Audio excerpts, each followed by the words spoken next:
Hello everyone, welcome to Podcats, a crash course in modern adulting. So just a brief intro, Podcats is a 6-episode podcast series that will focus on how it is to be a modern adult. From things such as college, career, relationships, to taxes, and health insurance.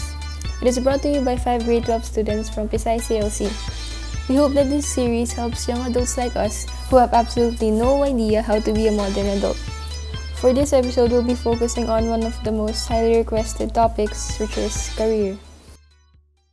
Today's guest is a Filipina scientist who made a lasting impact on many PSHS CLC scholars, myself included, when she spoke in our science forum years ago. You probably know her as the Filipina who proved Einstein right from her work that confirmed the theory of relativity on a cosmic scale. She obtained her bachelor's degree in physics in the Ateneo de Manila University, a diploma in high-energy physics from the International Center for Theoretical Physics in Italy, and her PhD in astrophysics in Princeton University. She is currently working as a data scientist and science communicator, working to share her passion and joy for science to our fellow Filipinos. Let us welcome Dr. Reina Reyes. Ooh. Yay! Thank you for having me. I'm Ayan po and I will be your host for today. And here are my group mates, Fidel, Julian, Jarod, and Parin. I'm Jared po. Salita naman kayo, guys. Hello po, Hello welcome po. po. Good afternoon. Fun fact po sa listeners natin, si Dr. Reyna po ay isang alumna ng Pisay. So can we Wow. ask po what campus and batch po kayo from? Yes, I'm from batch 2001 Po? sa main campus sa Diliman. Mm, So, bale batch 2021. One. One. 20 Wow. years Oh, saktong so 20 years pagitan. apart tayo. So, Ang yes, galing. meron akong 20 years worth of experience na I can, Opo. Wow. So we hope po we learn a lot from your experiences. So to start off po, as a fresh graduate po, what are the things that you can put in your CV that can impress employers or maybe in your situation, universities for post-grad studies? Right. So, I guess yung pinanggagalingan nito is parang wala ka pang, pwedeng wala ka pang job experience Opo. per Opo. se. Pero actually, maraming mga bagay, di ba, na you can share in your CV and in your mga job interviews of the things that projects that you've been involved with or mga activities, di ba, na you participated in during your high school or college life na actually, in a way, parang may analogs na rin or parallels, di ba, to mga responsibilities in the jobs that you'll be applying for or even graduate studies. So for example, itong ginagawa niyo na project ngayon, di ba, making a podcast, is one of those projects or activities. Ooh. Kasi in fact, 'di ba, professional podcasters do this, yun yung job nila. But also kasi marami siyang elements, no, na transferable to many different jobs. For example, yung planning, 'di ba, pinlano niyo kung ano yung topic, kung sino yung mga guests, may research yun. Research niyo kung sino yung mga gusto niyong mga potential na guest. So, so ang ibig sabihin po ba niyan is kahit yung mga activity niyo nung high school, pwede na yan masama sa CV niyo kapag naghahanap na kayo ng job pagka-graduate niyo ng college, gano'n po ba yun? Definitely. Wow! Especially kung relevant siya dun sa job na ina-applyan mo, 'di ba? So pwede mo rin kasi yung i-tailor Opo, opo. yung CV mo or yung resume mo ah, dun sa pagsa-submit. Marami kang recent na activity or projects kasi kung isip natin 'to sa after college 'to, pwede mong gamitin ngayon yung mga high school activities mo dun sa resume mo. Iba pang mga collaborations, and yung track record mo from high school, 'di ba? Yun naman yung magiging kasiyahan kahit na college student ka pa lang. And then yun naman na bago mong ma-experience doon, yun ang pwede mo ngayon i-share, idagdag or yun na ngayon yung mas relevant dun um, Mm. sa resume or CV mo naman for um, after graduation, after college graduation. Very important Ano? yung mga activities na ginagawa natin for our future. Wow. Hindi ko inakala na high school. Sige. As early Sino as high mauna? school. Definitely. Meron din yung actually na-invite ako sa panel recently tungkol naman sa pre-college research. So, yung mga naging nakasali sa ISEF o yung science fair na high school pa lang competition, ang napag-usapan nga namin doon is yun nga naging critical siya doon sa eventually naging path namin as scientist. So yun. Oo, maraming formative experiences na nangyayari sa high school pa lang. Lalo na ngayon na meron na kayong senior high school at maraming ang opportunities na magkaroon ng mga projects kagaya nito sa senior high years. So, speaking of activities po, can you mention po some of your college activities or experiences na na-affect po yung pag-apply sa jobs or universities? Some of your personal experiences po. Sure. So, sa akin naman, after college, talagang in-applyan ko mga graduate schools. So, sa akin, I think, paper na na-present sa isang national mahang pisca ng Pilipinas na conference. Awesome. Yung experience na yon at saka yung organization. So, on the topic po of career, meron po ba kayong parang dream career path po? And if so, ano po yung mga ginawa niyong deviations from that? So from college, nag-apply ako sa mga schools sa abroad. Nag-diploma program nga sa Italy, nabanggit kanina sa intro. 1 year yon, and then nag-apply naman ng sa PhD program sa US. So doon naman ako nag-PhD in astrophysics sa Princeton University. Tapos from there, yun nga, yung next step, di ba, postdoc. So nag-apply naman ng mga postdoc positions, and ang pinuntahan ko ay yung sa University of Chicago.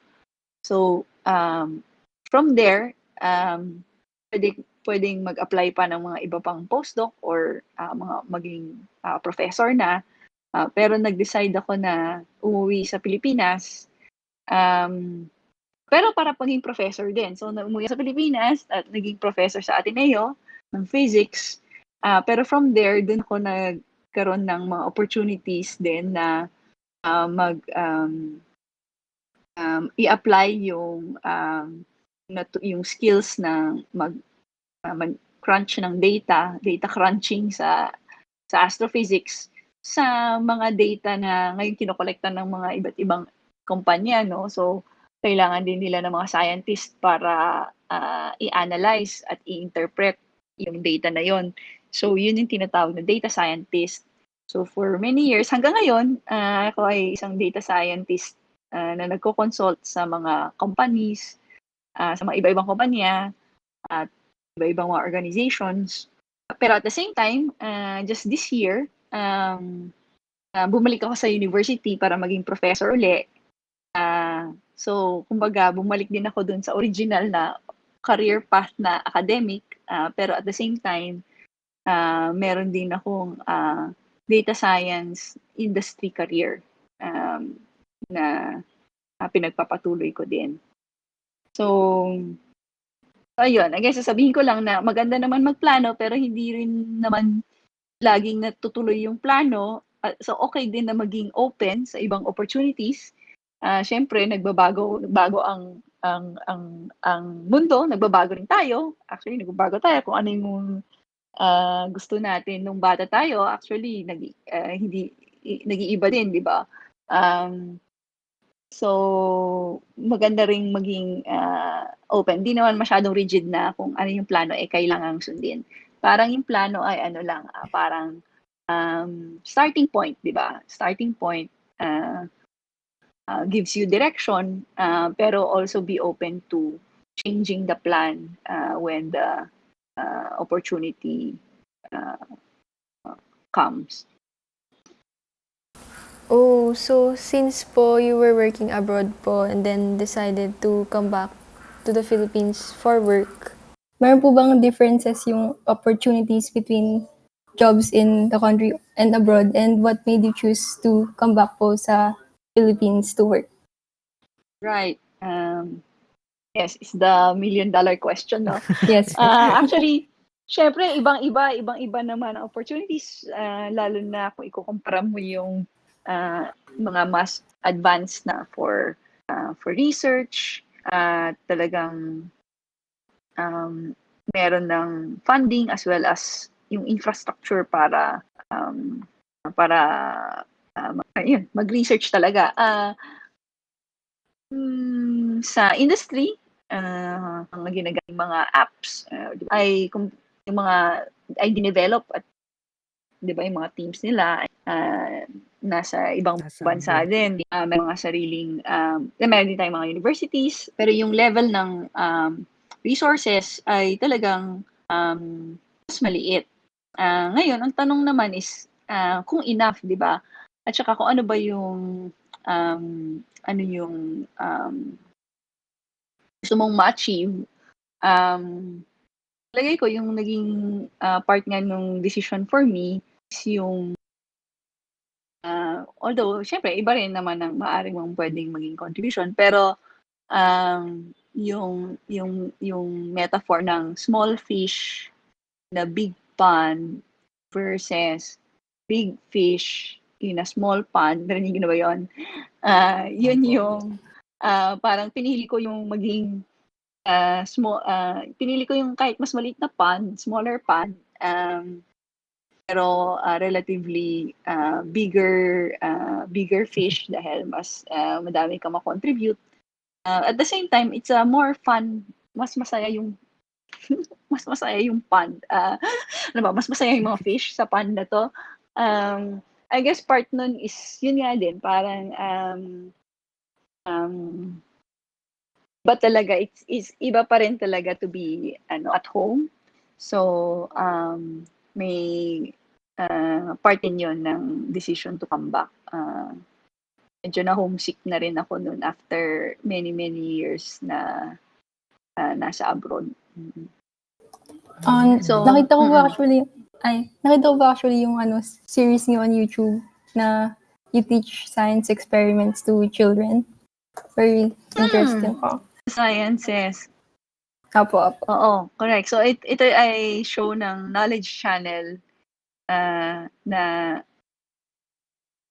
gumagawa nga kami ng mga experiments. Nakakatuwa nga siya. At ngayon, nasa na rin siya, Facebook. And I think naging relevant lalo ngayon na online. Kailangan talaga ng mga teachers ng mga materials, ng mga video. So, we're continuing to make them. Opo. And hopefully nga, hopefully this generation magamit nila. Can we go back po dun sa topic of finding jobs? Sure. How do you actually look for jobs? And meron po bang specific platforms on where you can find them? Or in your case po, post-grad? As for jobs in general, I think ang pinaka-popular na ngayon is yung LinkedIn, right? So, Yes LinkedIn po. para siyang social media din, para rin siyang Facebook, pero particularly siya for your professional profile. So, gagawa ka din doon ng profile mo, tapos lalagay mo doon yung mga, parang CV mo, version ng CV mo, nandun na kasi nandun na yung history ng mga positions mo and mga activities mo. Meron din siyang skills. And then, ngayon actually, yung mga, tapos yung mga companies naman, doon din sila nagpo-post ng mga job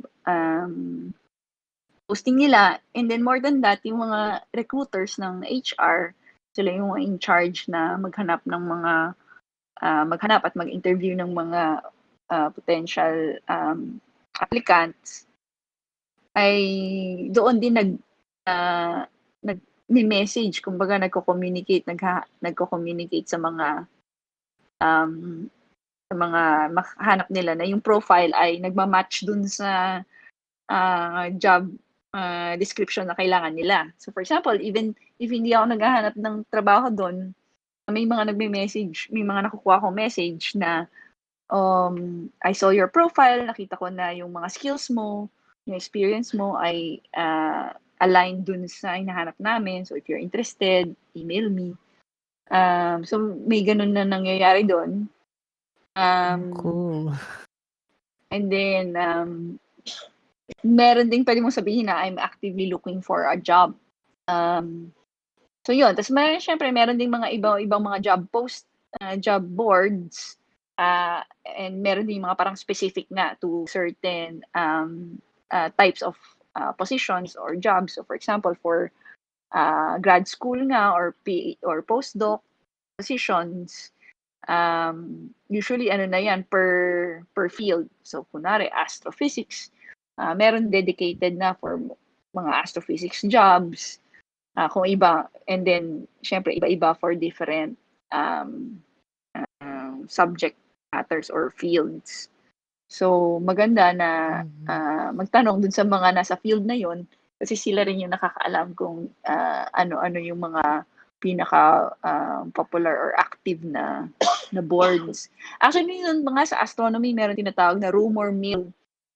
So, astronomy rumor mill, ibig sabihin, nandun din yung sino yung mga natanggap na, sino yung mga nakakuha ng ganitong fellowship. Kasi, may mga positions nga, tapos lahat kayo nag-a-apply, so, ilan lang naman yung makukuha, di ba? Very competitive siya. So, may application deadline, tapos siya i-review. Usually meron pang job, tinatawag na job talk, meaning magbibigay ka ng talk doon sa university na yon, and then that's also where you will meet the professors there and the other researchers there. Para na siyang interview, parang whole day interview. Tapos, syempre, i-meet nila lahat ng mga applicants or mga na-shortlist na applicants, and then, at some point, pag nakapili na sila, they will they will reach out to those na magbigay na sila ng offer. So, pero yun nga, may parang yung rumor mill is since syempre kilala na parang nabalita na siya nakatanggap siya ng offer. So may maglalagay doon na ito napunta na kay ganito, napunta na kay ganito. So makikita mo doon na wala na ako diyan, or parang unless naka-waitlist ka. Tapos may mga tao na syempre sila yung parang superstars or hot shots na talagang very In demand. accomplished. So marami silang nakukuha, di ba? So parang nakuha niya itong fellowship na to, itong fellowship na to, itong position na to. So ngayon, pipili lang siya ng isa, di ba? So kapag pumili na siya, then mapupunta na siya dun sa next. So may pag-asa ka pa. So yun, kumbaga kanya-kanyang community, kanya-kanyang field, merong kanya-kanyang ganun, communication board, or pwede rin word of mouth, di ba? Kung kasi magkakakilala na. Pero yun, example yun na meron talagang online na rumor mill.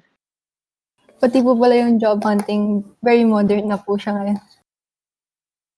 Oh, definitely. Oo, talagang bago na rin dahil dahil dito sa connectivity, 'di ba, sa internet. Actually, I think, 'di ba, in a way it's a good thing kasi kumbaga the opportunities, 'di ba, will be available to more people. Of course, meron pa rin yung digital divide, 'di ba? So mas lalong hindi nakakakuha ng opportunities yung mga hindi connected.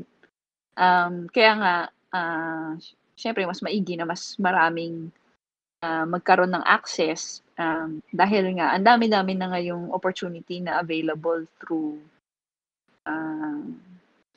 Internet. through the internet. Grabe, Baga kala ko dati yung nasa kapag dyaryo, di ba? Dati nasa Opo, dyaryo opo. yan eh. Classified. Hindi, imagine Hindi na mo, siguro ganyan pa naabutan rin. yun. Pero bibilog-bilugan mo doon, 'di ba? Tapos susulatan mo or tatawagan mo. Grabe po. Pero Parang ngayon, iniisip ko ganun din po. ay hindi ko na naman naabutan 'yon. Pero siguro yung parents generation ko, oo. Oo. Although nakita ko pa yung mga dyaryo, pero hindi well, actually naabutan ko pa pala kasi nung college ako, Oh, meron akong pinuntahan na meron akong in-applyan na nakita ko yata sa dyaryo. So yes, parang transition, oo. Pero siguro ngayon, oo, ewan ko kung matagal na akong hindi nakakita ng dyaryo. so on the topic po of job applications, pwede niyo po bang i-share yung expectations niyo in your first job, so your after po nung post-grad niyo, and also yung naging experiences niyo, and if na-meet po ba yung expectations niyo or hindi?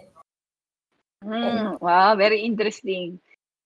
Very interesting for me kasi I think kakaiba rin talaga na yung quote-unquote first job ko ay yung first industry job ko ay nangyari parang well after my college graduation, 'di ba? Kasi nga nag-PhD na ako, nag-postdoc na ako, tapos naging professor pa ako for a while. And then suddenly I'm applying for my first industry job.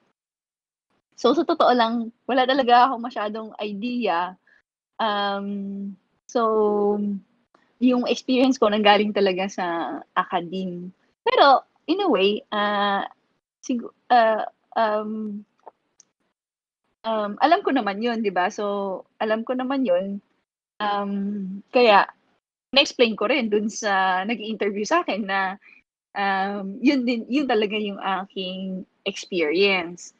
So I guess ang nakakatuwa naman dun is parang nag-take sila ng chance na na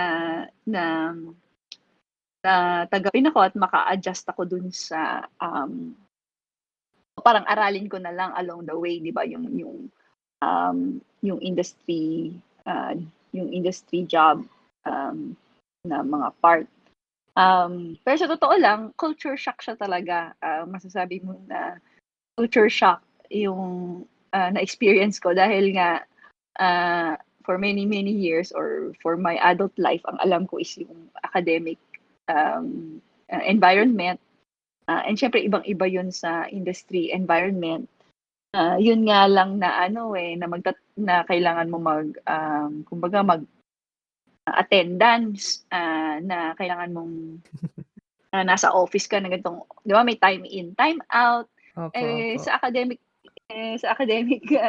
career wala namang gano'n kasi very flexible. Nasa sa'yo ako, parang ikaw magma-manage ng oras mo, ikaw ang magma-manage ng research mo. Yung mga gano'ng bagay ay yun nga, kailangan talaga ng adjustment. Pero it turns out sa'kin nga, ang kagandahan dun is na-experience ko yung ganun pala ang karamihan ng mga jobs. Ganun pala ang karamihan ng mga jobs. And then, eventually, I think nakahanap ako ng itong arrangement na yung kumbaga tinitry ko pa ring i-take advantage yung parang best of both worlds. Kasi syempre marami rin naman na magandang na part ng culture ng industry culture na wala naman sa academic culture. So ngayon parang meron talagang trade-offs. Yung na-realize ko is yun nga, importante sa akin yung flexibility at pag-manage ng sarili kong oras. So ngayon, gagawa ko yun bilang faculty and also consultant. Yung tinatawag na consultant, para kang part-time na nagtatrabaho para dun sa company na yon pero hindi ka empleyado. So, hindi ka kailangan nandun full-time na kailangan ka nagta-time in, time out. Pero nakakatulong ka pa rin as part of the team. So, yun. Isang malaki yon na parang at least for me, yung working arrangement, malaking factor sa pagpili ng engagement or job na commitment. And natutunan ko yun dun nga, starting from my first industry job. So I guess, sorry, ang advice ko lang sa first job, yun nga, parang hindi naman kailangan na perfect siya, di ba? Or wala namang, sa totoo lang, wala namang perfect na job or wala namang perfect na arrangement, di ba? As a first job, ito ay talagang kahit dahil nga first job siya, magiging ano siya syempre may culture shock yun. Then, di ba? Kasi from student life to working life. And yun yung magandang mag-pay attention, di ba? Ano yung parang matututunan mo tungkol sa sarili mo dahil yun nga, dahil dun sa mga na-experience mo doon, ano yung mga na-enjoy mo, ano yung mga hindi mo masyadong na-enjoy. And then from there, mas make ka ng moves, di ba? Or decisions either within the same company as you mature there or to another company or another work arrangement. So, parang parang napakalaking decision niya, true, pero at the same time, it can be just the first out of a long career. So, wherever you go, meron kang matututunan. Even if matututunan mo na hindi pala yun yung gusto mo. So, importante din yun, di ba? Kasi it gives you, yun nga, the information that you can use to make a better move or another move. And that's part of life. Trial and error sometimes po. Exactly. Medyo na-persuade po ako dun sa walang ikaw nagko-control ng time kapag nasa academe. Medyo na-persuade. Maybe I should or go, Ayan.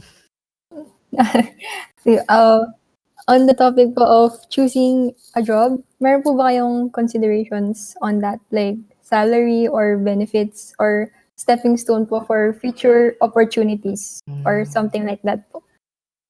Sure, oo. Definitely, all of those matter, no? Pero siguro, i-share ko yung isang na-realize ko na ngayon yun yung pinaka-importanting factor for me. It's really the people you work with. Starting with your boss. Kung sino yung magiging, kumbaga, leader nung team that you're joining. Kasi siya yung magsiset actually siya yung nag-set ng culture nung team, siya yung nag-set ng expectations from you, at saka siya talaga yung magiging pinaka-importanting tao sa buhay mo. In the same way, pag nag-PhD ka or nag-grad school ka, it's your advisor, di ba? Napaka-importante nung choice na yon kasi siya yung magde-determine nung path ng research career mo. So, ideally, fortunately, hindi lahat ganito, pero ideally, yung boss mo or yung advisor mo would be someone who will actually, di ba, nurture you, di ba? Parang will actually allow you to grow. Kasi yun nga, you're starting out, di ba? Hindi ka pa naman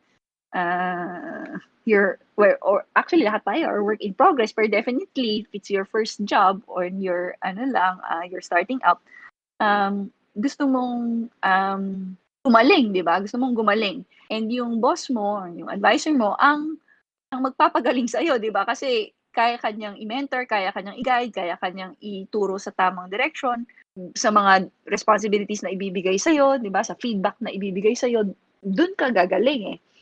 Dun ka magmamature. So, sa akin, yun yung napaka-importante na factor. Paano mo malalaman yon? Siyempre, ideally, may interview kayo at siyempre, interviewin ka niya kasi magtatanong siya sa'yo. Pero at the same time, pwede ka rin magtanong, di ba? Tatanong mo rin siya. And mas may makukuha ka about ano ang approach niya, di ba? Anong style niya, and kung fit ba kayo sa isa't isa. Pwede ka rin magtanong dun sa mga current na employees niya or past employees niya, yung mga na-handle niya before, or students niya. Dahil yun yung sila na yung naka-experience, sila yung makapagsabi kung ma-recommend nila yun, based din sa express mo na hinahanap mo sa isang advisor or sa isang job, sa isang team. Yun. Interesting kasi karamihan ng mga nag-a-apply sa jobs ay hindi yun ginagawa, no? Pero napakalaking decision, napakalaking information pwede mo makuha na just by asking and reaching out to those people who can shed light. Tapos kunwari, ayaw ko nilang kausapin, parang that's also a sign, di ba? Or mahirap silang ma-reach. That's also information that also tells you something Grabe, about smart the man. culture of that organization. Whereas kunwari, merong isang, ako nung nag-apply ako sa Princeton Astrophysics, ay nag-email ako dun sa mga students. Tapos may nag-reply sa akin, tapos napakabait niya, tapos parang bigay siya ng advice, tapos tinulungan pa niya ako na mag-follow up, ganyan. Oo, ako naman po nun. So, for our last question po, if given the chance from your first job to your current career, is there anything you would have done differently? It's no regrets. I think dahil nga dun sa change, talagang I had to go through that challenges, di ba? Pero which is just to say na look, parang yun nga, I mean, one part of the question is looking back, yun nga, would I have done things differently? I think hindi naman. I think di ba, they all eventually led me to where I am now. Pero in general, I think isang natutunan ko, and maybe I could have been better at even earlier on, is really yung tinatawag na managing expectations. And it actually goes both ways. Managing expectations, yun nga yung tanong kanina, diba, sa expectations mo. Meron tayong expectations, pero kung isipin mo, galing nga siya sa sarili mong dun lang sa alam mo. So, ang challenge or ang invitation is to be kasi pag sinabi mong manage kasi is parang hindi ka mag-expect masyado, di ba? Parang ganun. Kasi pag mag-expect ka, madi-disappoint ka. Pero I would put it in a different way, in a sense na baka mas maging humble lang about, yun nga, baka expectations ko, galing lang yun sa very narrow na alam ko, di ba? Tapos lalo na ito, bago to sa akin, di ba? So, baka kailangan lang is mas maging open at mas, di ba, magkaroon ng attitude na parang gusto ko matutunan kung ano ba yung perspectives ng mga kawork ko, perspectives ng boss ko, perspectives ng mga kumbaga stakeholders or players dito. And you actually grow so much by doing that. And then eventually, and I think ito yung challenge talaga, and I think challenge pa rin for me now is rin, mas magiging realistic yung expectations mo kung mas mas malalim yung karanasan mo at yung information mo about a particular, di ba, domain or field. So yun, tapos it goes both ways din kasi meron din na tinatawag na minamanage mo yung expectations about you. Yun is another skill din na it's that you can always get better at. Na of course people expect things from you kasi yun nga, kunwari lalo na kung employee ka, di ba, or even if consultant ka or professor ka, meron kang roles and responsibilities. And you actually have a role in also managing what others expect from you. So para rin siyang meta skill. So maraming meta skills na I think natututunan lang talaga by experience. So I guess ang context nito is when I first transition talaga, I really stumbled a lot kasi nga hindi ko alam yung mga meta skills na to. But I learned them and I had to learn them on the job, and it really takes time, di ba? And that's it. The worst you can do is to not do anything, di ba? Kasi kung ganon, if you don't engage or you isolate yourself, you don't grow, you don't learn. So even if yun nga, even if you fail, that's a good thing because you learned something and then you try again. So I guess yun, don't let fear paralyze you from choosing or from making decision or doing something. Kasi whatever it is, as long as you're engaging, you're doing, di ba, you're doing something or you're attempting to do something positive, it all goes to you becoming a better person, could be a better scientist, a better professional, better citizen, and we all need that, di ba? Kasi together, we'll make a better society and better country. Thank you po for sharing your thoughts with us today, for taking time out of the day po. My pleasure. Sobrang na-appreciate.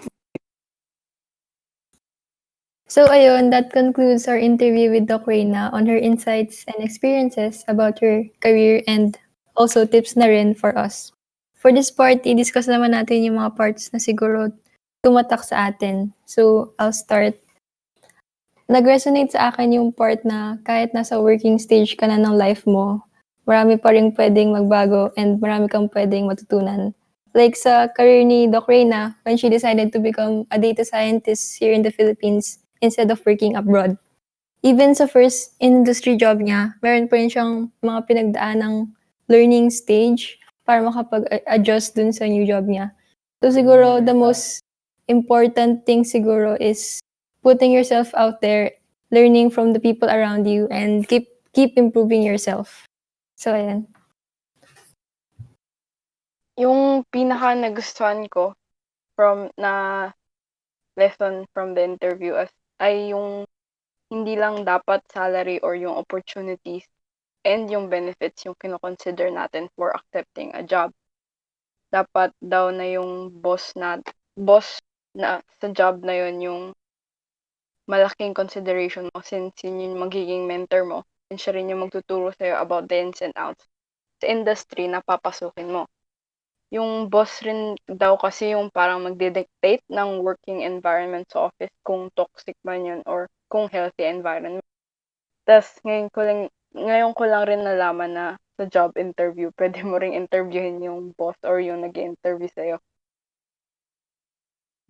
Ayun, so ang natutunan sa podcast with Doc Reina is you can mention your extracurricular activities, yung mga nung ginawa mo nung high school, as long as related yon sa job na applyan mo. So, for example, yung research mo ay na-publish sa isang journal, pwede mo yung i-mention sa CV mo kapag mag apply ka na. pwede mo rin namang i-mention yung scale activity na in-implement nyo ng grupo nyo or ikaw lang sa isang community. So, in conclusion, as early as high school, pwede na yun makaapekto sa job hunting mo after mo makagraduate ng college. Okay, so unang-una, instead of insights or sentiments or whatever, gusto ko munang sabihin like ang amazing and inspiring lang nung part na we got to talk to a scientist who's very passionate sa mga bagay na ginagawa nila. This interview really opened my eye to the possibilities out there kasi I wasn't really like thinking about it before. And at the same time, it made me appreciate a lot of things. I really hope that you were also inspired. And ayun, biglang nagkaroon ako ng pag-asa about the future. Wow. So, ayun, tulad nung sinabi ni Fidel, very inspiring nga si Doc Reina. Kaya ayun, sobrang tahimik ko dun sa buong podcast kasi medyo na-starstruck talaga ako nung nakita ko nung narinig ko na si Doc Reina. Parang, ayun, tas parang ang gandang opportunity nito na we had a week sa buhay ng isang scientist, no? And ang different niya, narinig natin yung difference niya from your normal office job. Tulad nga nung nabanggit ni Doc Reina. And sobrang ang iba ng experience like kapag nagtrabaho ka sa industry compared mo sa academe, siguro in terms of yung time mo and yung work environment na kasama mo doon. Tapos parang kahit ang hirap i-take ng path ng academe kasi ayun, meron ka pang grad studies, doctoral studies, parang ang habang pag-aaral. Kahit ganon, dahil sa interview natin kay Doc Reina, parang mas na-strengthen yung desire ko na yun yung i-take na path. Sobrang inspiring lang kasi na to see a Filipino female scientist na ramdam mo talaga yung fondness niya sa field na pinili niya and parang ayun, sobrang masaya siya dun sa path na tinake niya kahit meron nga siyang mga detours or like may mga na-meet siyang struggles along the way. So, ayun, tulad nung sinabi ni Ayan kanina, parang ang takeaway ko dito, pursue something na you're really passionate about and na you should put yourself out there. Yan, nabanggit ni Doc Reina kanina na you have to put yourself out there, you have to engage with the community, and you have to learn about the field, learn about the people around you, and to some extent, learn about yourself na rin along the way. Feel ko, at some point, it could translate to us being better people in our society. Ayun. Ayun lang naman. Medyo mahaba, pero ayun. Grabe, ano yun? Starstruck. Si Farine. Starstruck, okay. Starbucks. Starbucks. Sabay tayo, Fidel. Ayun. So ayun, that concludes our episode for today about career. Salamat sa lahat ng nakikinig pa rin until this point. At sumusubay, oh my God, nag-ring yung clock namin. Hintayin natin yung clock namin matapos mag-ring. Ting, ting, ting. Ding dong. Ting, ting, Teng, teng, teng. Sino ang ikakasal? Ayan. Yan, nag-ring siya every hour. Bakit every hour? Tapos 12 minutes advance siya, kaya nag-ring na siya ngayon. Okay. Salamat sa lahat na nakikinig pa rin up until this point at sumusubaybay sa aming podcast series. If you're watching on YouTube, please hit that subscribe button and hit that bell thingy to be the first to listen to our quote-unquote exclusive content. We hope you look forward to our next episode centering around the topic of finances. Stay safe. Thank you. Bye. Thank Bye-bye. you. Bye-bye. Next. Thank you.